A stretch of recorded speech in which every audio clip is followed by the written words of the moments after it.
Bonjour, je vous parle de mon confinement, même si officiellement nous sommes déconfinés. Les conditions de ce déconfinement font que la vie intellectuelle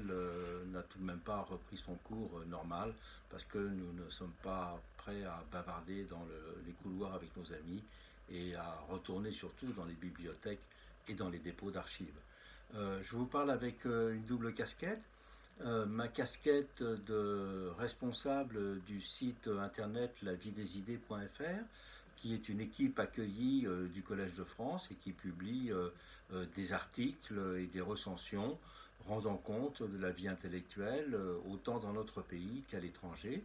Et ma deuxième casquette, bien sûr, est celle de professeur émérite, qui continue ses recherches. Comme directeur du site internet lavidesidées.fr, cette période de pandémie a illustré d'une certaine façon le rôle que nous voulons jouer dans la vie intellectuelle de ce pays, qui est tout d'abord un objectif de diffusion des connaissances. Et nous avons publié de nombreux articles, des articles d'historiens, des articles d'épidémiologistes, des articles d'anthropologues, des articles de spécialistes de santé publique,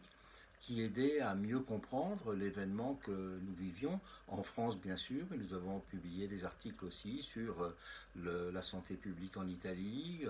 la façon dont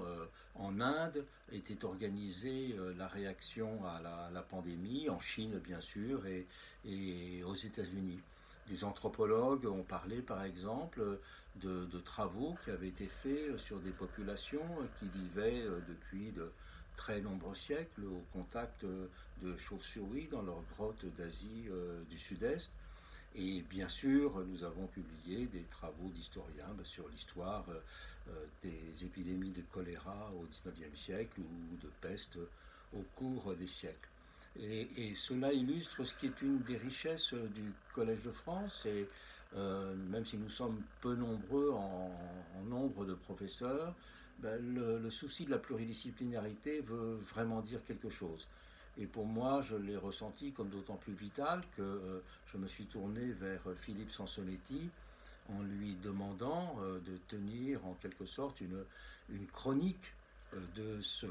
cette période. Et il a publié 5 essais très remarqués dans la vie des idées, traitant aussi bien de ce que voulait dire le confinement, puis le déconfinement, que la recherche sur les vaccins, ou que les conditions dans lesquelles on pouvait trouver des remèdes pour essayer de répondre aux difficultés de santé posées par le virus, et bien sûr faire une analyse en termes de santé publique. C'est d'ailleurs Philippe Sansonetti qui a été à l'initiative au Collège de France de la création d'une chaire de santé publique, d'une chaire annuelle, parce que dans cette matière absolument centrale, dont on voit aujourd'hui à quel point elle devrait avoir une place plus grande dans les universités, le collège a joué son rôle en organisant une chaire qui, grosso modo, représente une discipline qui n'est pas vraiment honorée dans l'université. Et pour cela, chaque année, il y a un spécialiste différent qui peut être aussi bien un philosophe, un historien qu'un médecin, bien sûr, pour traiter de cette question de la santé publique. Et donc, ma deuxième casquette avec laquelle je vous parle aujourd'hui, c'est celle de chercheur qui mène toujours ces recherches qui, pour moi, dans mon domaine, ont été centrées pendant toute une partie, en tout cas, de mes 17 années d'enseignement au Collège de France autour d'une réflexion sur les mutations de la démocratie contemporaine. Et parmi tous les travaux que j'ai entrepris, j'avais depuis des années lancé une réflexion, constitué des dossiers sur le thème de la difficulté que nous avions à nous mobiliser sur le long terme. Je suis en effet frappé par le fait que tout ce qui concerne les questions du climat, il y a à la fois un sentiment de l'urgence, une sorte d'évidence unanimement partagée sur la nécessité qu'il y aurait à s'attaquer à ces questions-là de façon déterminée, et en même temps le constat d'une relative inaction, ou en tout cas d'une action beaucoup plus limitée que celle que requerrait la gravité des problèmes qui sont posés. Pour essayer de comprendre cela, dans des recherches que j'avais menées, que je n'ai pas publiées, mais que je publierai plus tard, je pense, j'avais d'abord réfléchi aux raisons pour lesquelles il y avait une préférence pour le présent dans les démocraties. C'est en effet une question qui a été posée depuis, disons, les révolutions fondatrices des États-Unis et de France, que, au fond, dans la mesure où le régime des démocraties modernes a voulu rompre avec le passé, eh bien, on s'est surtout occupé de valoriser le présent et non pas, bien sûr, de rompre avec le futur. Un grand historien français disait « l'histoire n'est pas notre code ». Eh bien, cela, les révolutionnaires français et américains ont voulu l'illustrer. Et pour cela, eh bien, on a choisi des modalités d'élection, par exemple, qui permettaient de renouveler très souvent les élus. Pensons que les constitutions révolutionnaires en France prévoyaient qu'il y ait un changement de l'Assemblée nationale tous les ans. Aux États-Unis, la Chambre des représentants était réélue tous les 2 ans, ce qui reste d'ailleurs le cas encore aujourd'hui. Et c'est un sujet que Tocqueville a traité de façon très directe dans la démocratie en Amérique, de réfléchir à cette préférence pour le présent. Bien, ce que nous vivons aujourd'hui m'a incité à reprendre en quelque sorte ce dossier, à l'approfondir, et je suis en train de lire tout un ensemble de choses sur la France, les États-Unis, l'Angleterre, l'Allemagne, pour analyser justement les racines de cette préférence pour le présent de façon plus systématique que j'avais commencé à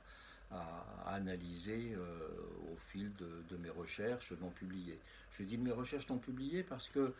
bien sûr, chaque année au Collège de France, nous donnons un cours.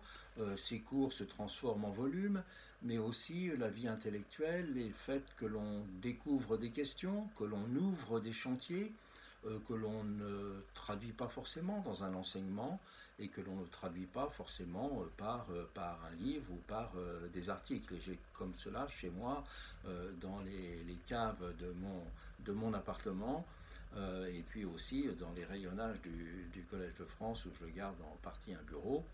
eh bien, énormément de boîtes de cartons, d'archives dépouillées, de photocopies d'articles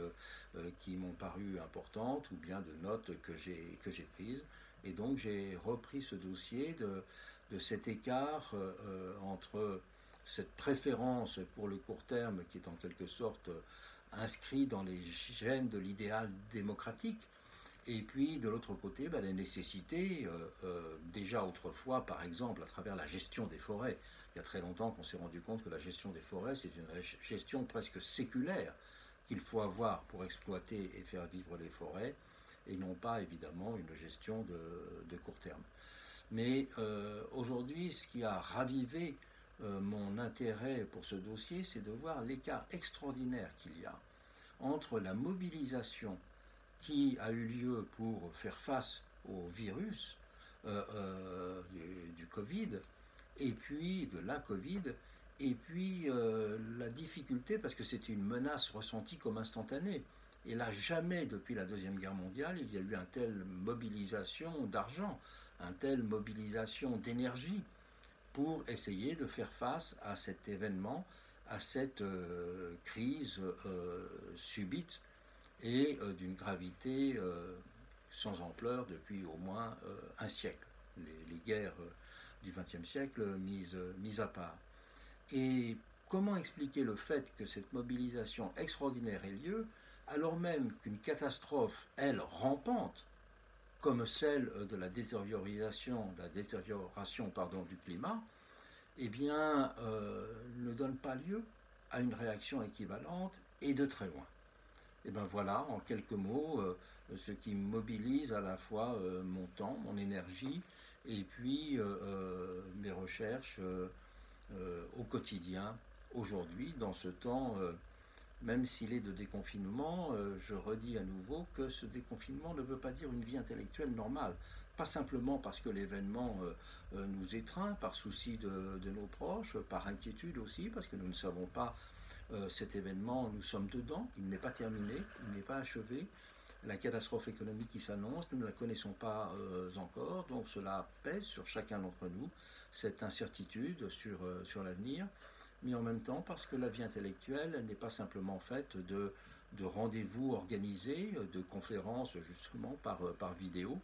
ou de conférences par téléphone, mais qu'elle est faite aussi de remarques, de rencontres impromptues, de partage des lectures en allant, en se retrouvant sur le chemin de la cantine pour aller déjeuner le midi. On dit souvent que dans un colloque, ce n'est pas simplement les exposés qui sont faits dans la salle des séances qui comptent, mais aussi toutes ces discussions informelles et impromptues qui ont lieu autour de la machine à café ou dans les couloirs. Eh bien, le déconfinement, il sera véritablement achevé lorsque nous pourrons recommencer à parler autour des machines à café, à nous croiser dans les couloirs, pour faire vivre cet échange intellectuel informel qui est véritablement central dans la vie intellectuelle.